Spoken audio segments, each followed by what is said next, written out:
Good evening, everyone. We've just got a slight delay while we just oversee some technical issues. So just bear with us.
What did you do, man? No. How do you do that? So right.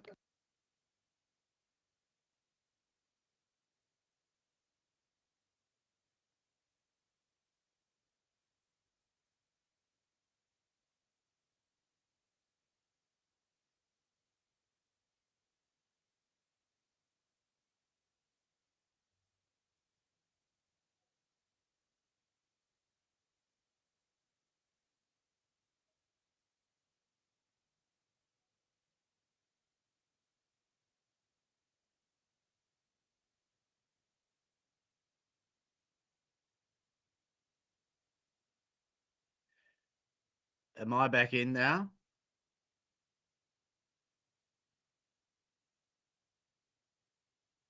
Martin, am I back in? Yes, you are, Councillor. Yeah. Let me just try something here. For some reason, there's a hold button. If you were to tell Graham, if he can see a little bubble above his teams, I think he's in a different universe at the moment. In other words, I think he has two Teams meetings open. And if he was to press the hold button that he's got above his screen, it should revert back to your live one. I don't know if that makes any sense at all to anyone.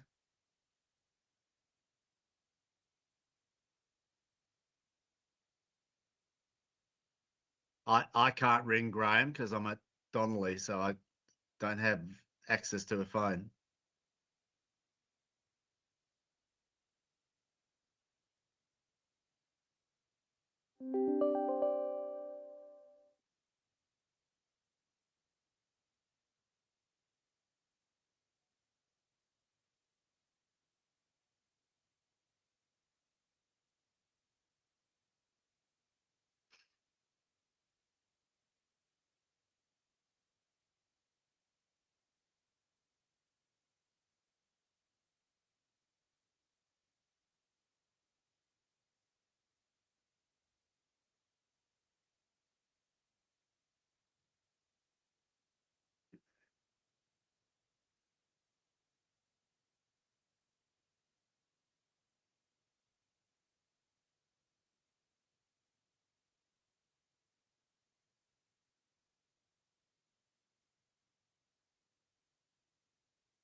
I'm just going to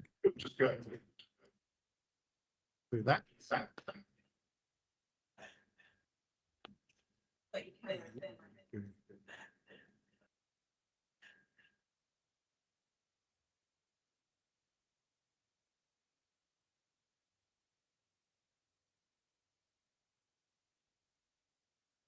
Are you setting up a new one, Martin?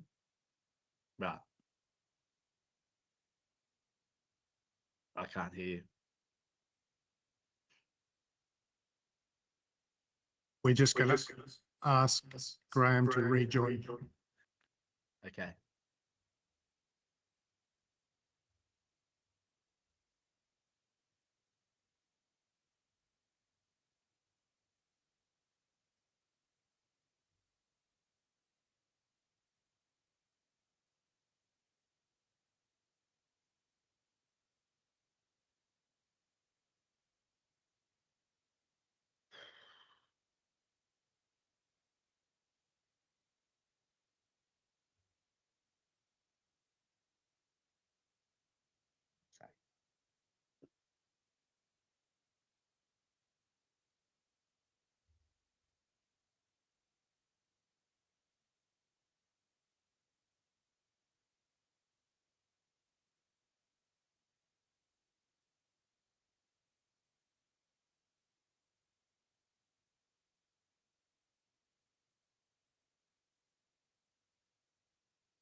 Hello, thank you everyone for your patience. Martin, you need to mute that. Apologies for the delay in the start of the meeting, but you know what? 2026 and technology and capabilities sometimes get confused. So anyway, I would like to declare this meeting open at 5:42 p.m. and that is in no way criticising anyone in this room, by the way. I would like to respectfully acknowledge the traditional owners of the land on which this meeting is taking place today, the Noongar people of Western Australia, and pay our respects to their elders past, present and emerging.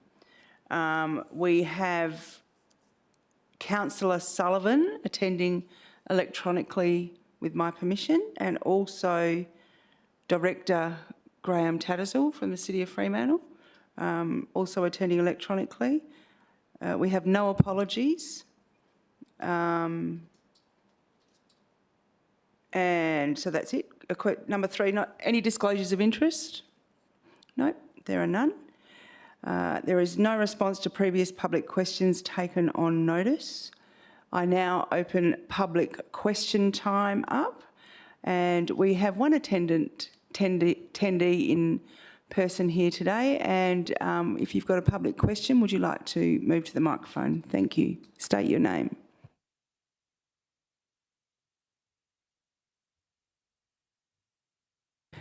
We'll get a mic that works to you. Thank you. Just state your name and your question. Thank you. So Matthew Charlton of Ardros. Follow-up question to I've got 2 questions. First one's a follow-up question, and please strike off the record if it's not relevant or applicable. That is there any further confirmation or background information on Regroup doing tours at the facility? So thank you for your question. At this stage, we still haven't confirmed that, but we will follow up and let you know as soon as possible. Yeah. And same again with the second question.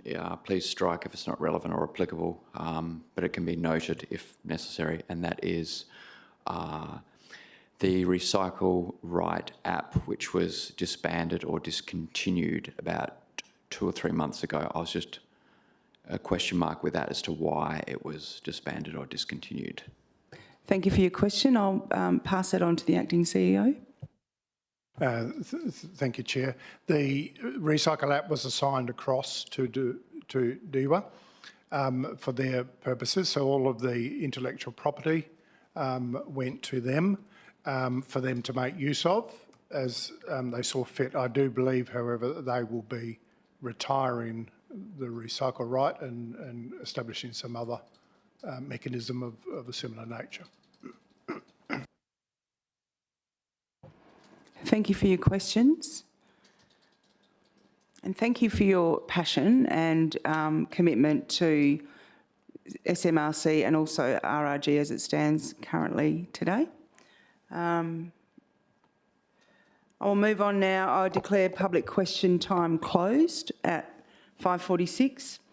There are no announcements by the Chair or presiding person. There's no petitions. We have confirmation of minutes of previous meetings, the minutes of the ordinary meeting of Council held on the 19th of February, and also the minutes of the special meeting of Council held on the 25th of March. Can I have a mover and a seconder for those? Moved Councillor Mofflin, seconded Councillor Lim. Is there any business arising from those minutes? And I can't see if Councillor Sullivan's got anything. No, I've got no matters. No? Thank you. If not, all those in favour? Against? That's carried unanimously. Councillor Sullivan, if you do have a question, I can't see you, so just give a little prompt. Thanks. Yep, will do. Point 9, announcement of confidential matters for which the meeting may be closed. There are none. There's no business not dealt with from the previous meeting, and we have 3 reports of the CEO. They are 11.1 Progress Report Wind Up of Resource Recovery Group, 11.2 Financial Reports February, March and April 2026, and 11.4 Schedule of Payments February, March and April 2026. We will move through these separately, and I'll ask the Acting CEO to give a report firstly on 11.1, wind-up of Resource Recovery Group. Thank you, Presiding Member. So the first point is that the Minister for Local Government acknowledged the resolution of the Regional Resource Recovery Group to wind up, and in her letter, which I've attached as for your information, she just needs confirmation of the record keeping and assurance matters, which I will provide following this meeting. To her, those matters are being dealt with. The records will be held. The physical records, as I say in the report, have been transferred to the City of Melville's storage facility for the period of time that they're required to be kept under the Records Act. And at the moment, we're going through the digital records, which takes us to the second paragraph of the report, which discusses the software and the cloud storage. That is actually one of the most difficult parts of the transition. The cloud storage is held in Microsoft Azure, and in that is the record keeping system, and the hard drive of the Resource Recovery Group. So those have to be transferred across. That process is a lengthy process to transfer from one cloud to another. The City of Melville have a solution in place through their Commvault backup service to do that. However, that is taking some time. The other information held by the resource recovery groups in the financial systems and the payroll systems, and those are held are hosted by a company called Solutions Plus, which you'll note in the payments records as well. They are a lot less of a cost to the RRG, and those are still active databases because we're still transacting. And that will be also transferred across to City of Melville, who will need to maintain for a lengthy period read-only access once we've finished transacting and the audit's complete. And the City of Melville will be reimbursed for those costs. And so the most costly one is that Microsoft Azure cloud hosting service, which we're really keen to get closed off, and the city to hold that data for whatever period is required, upwards of 20 years. We have made a payment to the City of Melville to cover the costs of the records. There will be some other costs in relation to the financial system we'll need to ascertain and then pay that across. In the report, I say there remains one small debt of $485.54 outstanding. I made contact with the debtor again today, and thankfully they paid. So our debtor's record was clear until I raised another invoice today of some $177,800 against a company called Corporate Carbon, who are traders in the carbon credits. We received during the month 11,748 carbon credits, which in accordance with the agreement that we have with Corporate Carbon are transferred to them, and they sell them at $15.14 per unit. And that's what I've invoiced for them for today. So that's $177,800. So I've asked that they progress payment as quickly as possible so that we can wind up the books by the 25th of May. The other item which is in dispute is in relation to a bond we paid to the City of Canning way back in 2009 on the construction of the workshop. There was one of the conditions of the building licence was that the RRG or the SMRC at the time pay a bond which the City of Canning holds in trust, It is my view, and it was the view supported by the City of Melville's legal head of legal, that bond should be returned to the RRG now that we have handed the assets across to Canning, and we also paid them a end of lease obligation lump sum of 2.174 million, which was to resolve all end of lease obligations. I consider this an end of lease obligation. I consider this money should be returned to the RRG. However, Canning have a different view, and my attempts to engage with the CEO have been futile to date. So we will continue that process. In the event that we have to wind up prior to resolution of that matter, then we'll work with the two cities, and should we manage to get that payment, then that'll be divided up to the cities, the two cities in the proportions due to them. We've also requested a quotation from More Australia to prepare the final set of financial accounts for submission to the auditors. I still haven't heard back from them. Followed up again today. In the event that they do not submit a quotation, then I'll need to try to work with the model. The model used to prepare the financials is a model which More Australia run, and it's used widely in local government. I thought it best and more efficient if they actually were to do those accounts rather than me having to learn the model. However, if they don't respond, I'll have to do the accounts. And yes, I'm capable of doing that when I get my head around how their model works. So, the Auditor General has given us their estimate of 30,000 excluding GST. Given audit overrun costs in the past, we're sort of suggesting another $10,000 excluding GST to cover any additional items in the audit. And we've also had discussions with the auditors into how they actually want to proceed with getting a final set of books. And that's what's detailed in the report, is the process we'll go through. The City of Melville will be paid a lump sum of money, which they'll hold in a clearing account, and on an open book basis. I'll do an estimate. I'll make payment to the City of Melville, which will cover the costs of any remaining salary for myself, elected member fees, the audit fees, any account preparation fees, and any software fees that we expect to incur up until the end of the wind-up period. City of Melville will hold that money and on an open book basis with the City of Fremantle make sure that that those funds are accounted for and pay the bill, any further bills from that. I have signed a casual employees contract with the City of Melville so that we can stop, the RRG can stop paying me.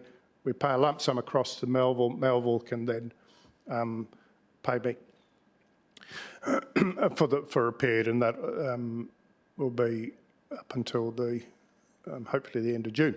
We really can't go beyond June because otherwise we end up with insurance issues again, and we really do have to have the wind-up done. So what's contained in this report are the key discussion points raised with RSM. They're the auditors, and they're oversighted by the Office of Auditor General, the OAG. So that gives us some certainty as to the timeframe and the process, and I will be busy providing audit evidence to the auditors who have already commenced the preliminary work required to undertake the audit. So that's the first report, which the recommendation of that report is for you to receive it, but that gives us up-to-date information. Yeah, we've tied up most loose ends. There's tiny little amount in the debtor account that was very nice to actually square that off and not have to write it off. And then we just need now the money from corporate carbon, which was raised today, which will add further to your funds for distribution. So, yeah.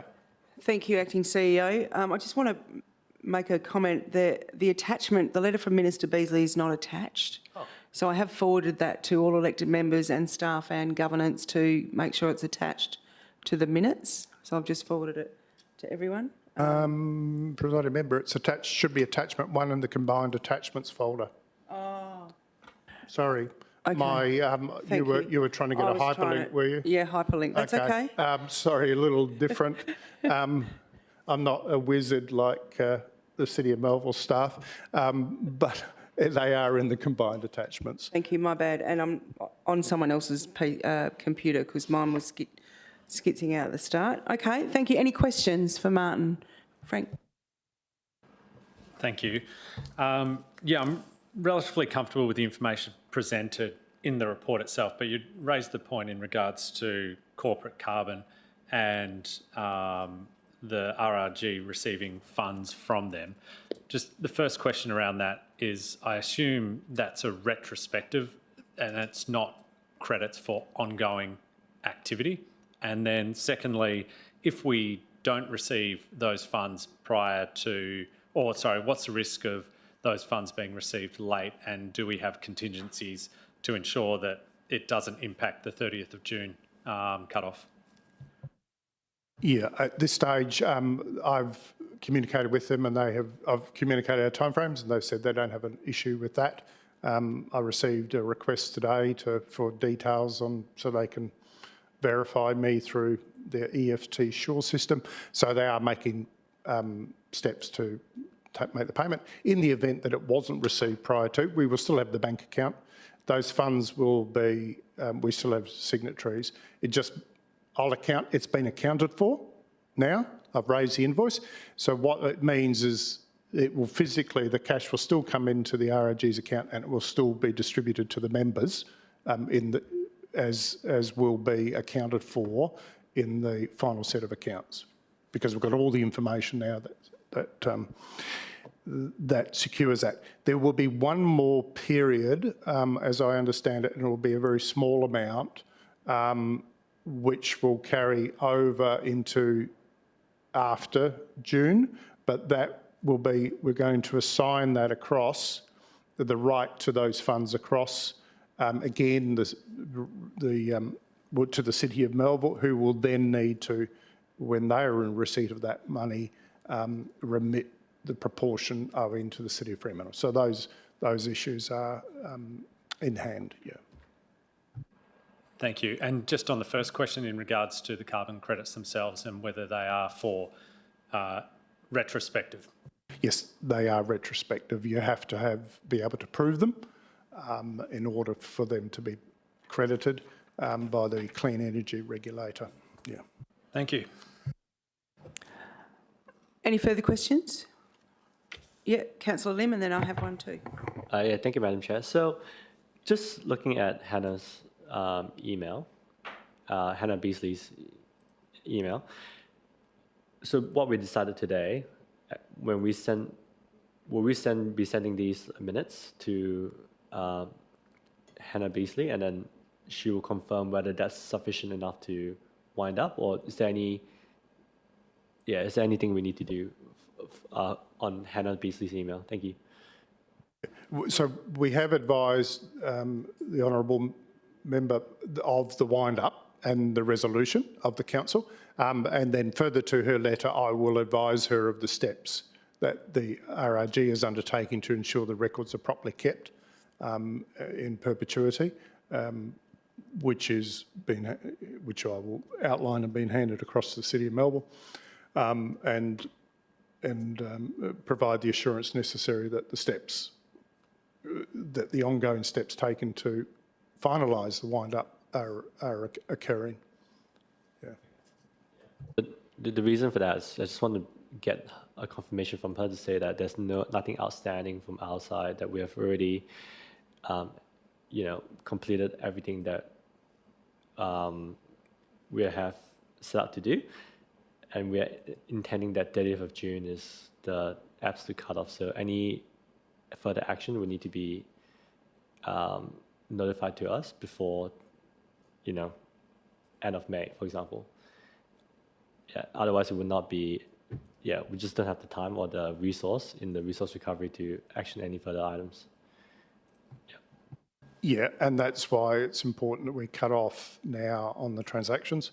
And I've got to, in cutting off the payroll, then I can lodge with the payroll records with the tax office, which is not a big deal these days because you do that on a fortnightly basis after every pay, but you still have to do a final wind-up. And I still need to issue, then do an actual wages declaration for the local government insurance services, workers' compensation. We need to notify them, and I'm keeping them informed of the progress because we've got, so the building insurance finished in December, but we've got we've got councils and officers liability, which I have to maintain, public liability have to maintain until we're finished. And so that all has to be completed, and we're not taking out insurance from 1 July, so we need to make sure that it is all wound up and by 30 June. One part that I am taking further advice on, and after discussions with Gary and the auditors, it's around do we need a council meeting do we need to prepare an annual report? Yes, we need to prepare the final set of accounts. Do we need to prepare an annual report, and do we need council endorsement of the annual report? I can't see any outs in the Act.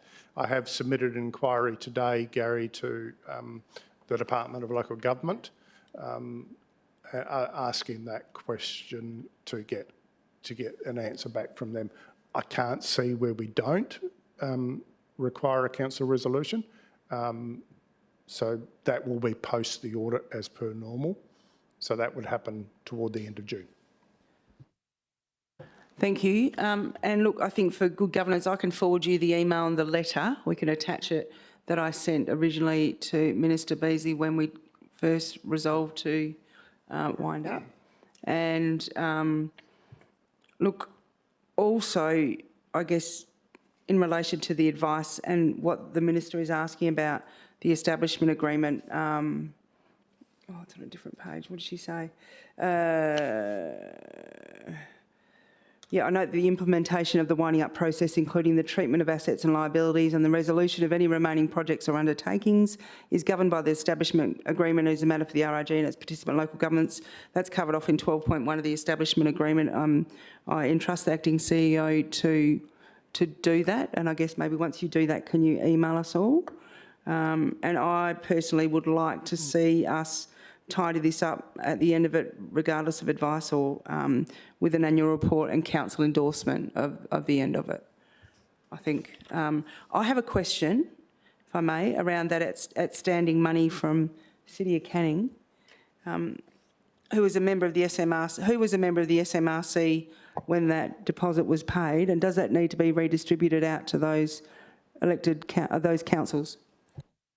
No, at the end of the when they withdrew, you do a nominal wind up, so you do it as if you were winding up the SMRC. It would have been accounted for as an asset at that point, like it is an asset now when we're going through the actual wind up, and it would have accounted, toward part of what they would have received on a nominal wind up. Is there any further questions? No? Okay, so we have a motion on the table. Cover mover and can I have a mover and a seconder, please? Or did we do that already? We did that? No. Okay, apologies.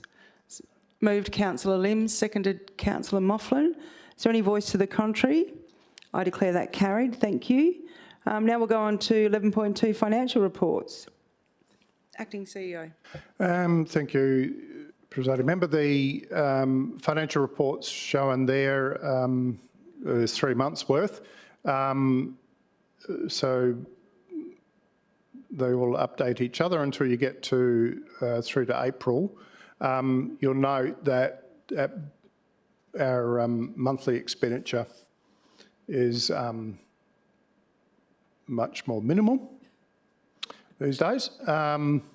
So as we progress toward wind-up, and the actual cash position at the end, funds held at the end of April was 5.026 million, still earning interest, and that account that you'll see accounts very closely to the statement of financial position. So you know, as we've collected most of the debts, now we've just got we've got one debt that I've raised since these accounts. We'll collect that, and we haven't got any substantial liabilities at all. That's just the minor expenditure that we're now incurring. So we come very close now to that cash position. You start to get more and more comfort that that's what's going to, come to the distribution. Thank you. Any questions on this one? No? Okay, can I have a mover and a seconder? Move Councillor Moughlin, seconded Councillor Lim. Any voice to the contrary? No? I declare that carried. Now we will move on to item 11.4, schedule of payments made. Acting CEO, would you like to make commentary on this one? Okay, so these are, again, there's three statements there since you last met.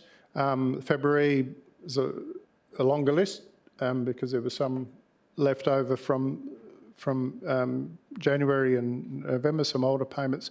And then when you get through to April, you start to see just what a month looks like these days. So we had Network IT, so they're our IT support people. The objective is to stop that. That's when the City of Melville take over. The Solutions Plus, that's our SAP Business One finance and payroll software. And we've paid them up until the 30th of June for support, so that ties in nicely. And the amount that we actually now pay for actual licensing and hosting is very minimal. $9.35 for payroll is not what you call a lot, and then when we cease transacting, that'll be even less. So, yeah, and then we just got the elected member fees and then just payment of salary. So that's it, the April one. So now we just need to get rid of the Network IT, the Solutions Plus. There was a liability that Western Metropolitan Regional Council called up, which was the long service leave of a former Resource Recovery Group employee. So I verified that and we pay that money across. Yeah. Okay, do we have any questions on payments? No. Mover and a seconder. Moved Councillor Sullivan, seconded Councillor Moughlin. Any voice to the contrary? I declare that carried. Thank you. And I believe that, let me go back to the front page, because there's no hyperlinks. Elected member motions of which previous notice has been given, there are none. New business of an urgent nature approved by the chair or person presiding or by decision of the meeting, there are none. Questions by members of which due notice, nothing, none, there are none. Confidential matters for which the meeting may be closed to the public, there is nothing to declare. And now I declare the meeting closed at 6:11 p.m. Thank you, members. Thanks, Karen. Thank you.